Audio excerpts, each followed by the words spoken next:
नमस्कार शेतकरी मित्रांनो. शेतकरी महेश यूट्यूब चॅनलवरती आपणा सर्वांचं स्वागत आहे. आज मी तुम्हाला दाखवत आहे आपल्या शेतात असणाऱ्या देशी गावरान कोंबड्या. या कोंबड्या शेतामधलं गवत, आपल्या घरात राहिलेलं वेस्टेज अन्न, भाजीपाला या सर्व गोष्टीवरती चांगल्या पद्धतीनं जगू शकतात. आपण अशा पद्धतीनं आपल्या रानामध्ये देशी गावरान कोंबड्या केलेल्या आहेत. आणि हा देशी गावरान कोंबड्याचा फार्म, देशी गावरान कोंबड्यांचा व्यवसाय शेतकऱ्यांना अतिशय परवडणारा आहे.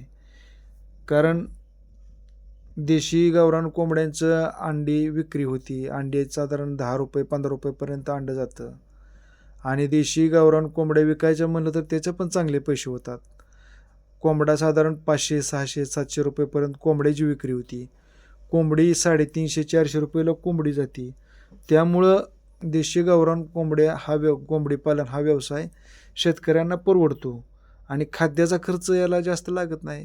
याला रानात निघालेलं गवत, मेथीची भाजी पाला, आपल्या घरात राहिलेलं वेस्टेज अन्न, ह्या गोष्टी टाकल्या तर त्याच्यावरती त्या कोंबड्या चांगल्या पद्धतीनं जगते त्या. आणि अधूनमधून आपण थोडंसं त्यांना खाद्य म्हणून काय करायचं, बरडा, मका, ज्वारी, गहू अशा पद्धतीचं खाद्य पण टाकायचं. ही अशा पद्धतीने गवत टाकल्यानंतर बघा ते किती आवडीनं आपल्या कोंबड्या खाते ते.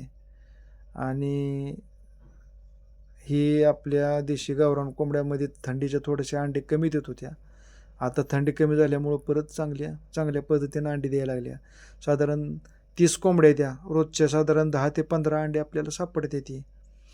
शेतकऱ्याने आपल्याला थोडंसं, मला आपल्याला हे म्हणजे शेती करत असताना थोडंसं असं शेळ्या कोंबड्या थोडंसं केलं तर आपल्याला शेतीला काय तर थोडासा जोडधंदा होतो, व्यवसाय होतो. ₹100-200 जरी मिळालं तर त्यातनं आपलं कुठली तरी एखादी आपल्या कुटुंबाची गरज भागून जाते.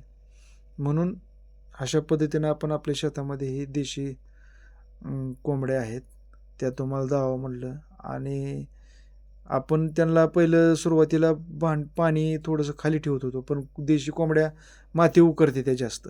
आणि ती उकरलेली माती आहे ती पाण्यामध्ये जाते, पाणी खराब होतं म्हणून परत पाण्याचं भांडं आणलं. आणि हे आपण रोजच्या रोज कोंबड्यांना स्वच्छ पाण्यात धुवून त्यांना स्वच्छ पाणी आपण ठेवत असतो. त्याच्यामुळं काय होतं आहे, कोंबड्यांना कुठला आजार रोग वगैरे काही होत नाहीत. अशा पद्धतीनं आपण रोजच्या रोज कोंबड्यांना पाणी वगैरे त्या भांड्यामध्ये ठेवत असतो.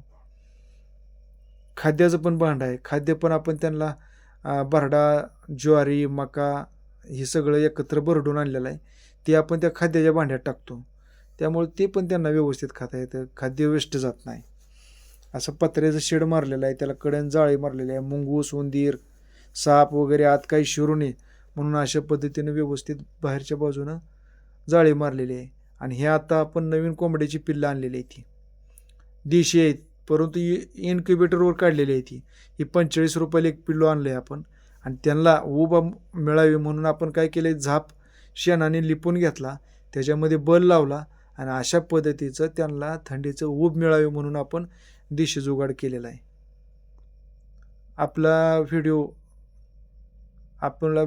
व्हिडिओच्या माध्यमातून आपण शेतीविषयक माहितीचं देण्याचा प्रयत्न करत असतो. शेवगा शेती असेल, शेती संलग्न व्यवसाय. चॅनलवरचे व्हिडिओ आवडले असतील तर लाईक करा, शेअर करा, सबस्क्राईब करा. धन्यवाद.